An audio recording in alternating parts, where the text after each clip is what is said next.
Lessons learned from Cancun first and foremost. Yeah, I think honestly a lot of positives. Obviously, losing the Florida State game wasn't what we wanted to happen.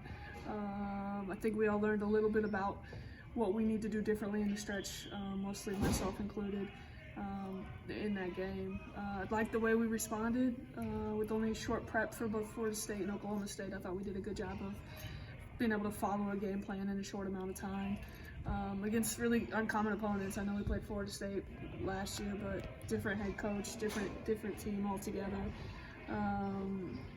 And then honestly, that's one thing I'm really proud of, is just how much we did, and we were able to show some maturity in a short amount of time.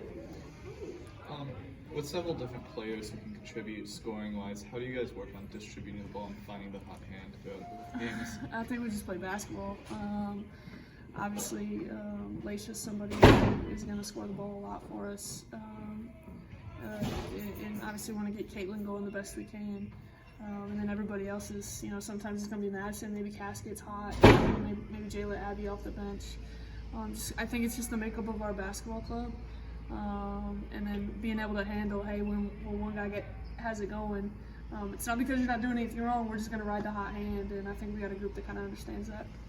So going into tomorrow's game with a quick turnaround, like you said with the previous 3 Cancun games, what are you looking forward to seeing in your team? Looking forward to be back in Mackey and play in front of hopefully a large crowd. Our last Big Ten ACC challenge, so hopefully we can come out and be focused and locked in. Sunday was a long travel day for us.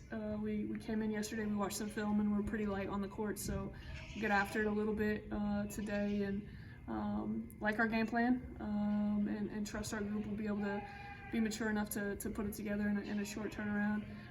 I will tell you this, I'm glad we're at home. Tomorrow we don't have to travel like the men, but those guys are just playing out of their mind, and I imagine they'll go down to Florida State and bring one home.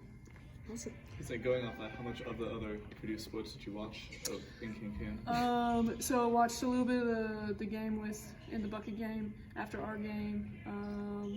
The stream wasn't always the best. Couldn't use the hotel Wi-Fi. You had to be able to stream from your own American phone line.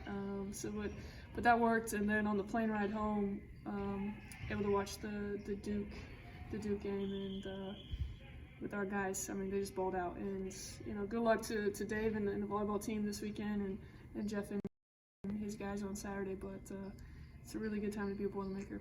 You can say that again. Okay. How important was it for you guys to face those tough tests in the second half, and specifically the fourth quarter, something you guys hadn't really had to deal with to this point of the season? Yeah, it's we played in the friendly environments of being at home, and did get tested, got punched in the mouth a little bit.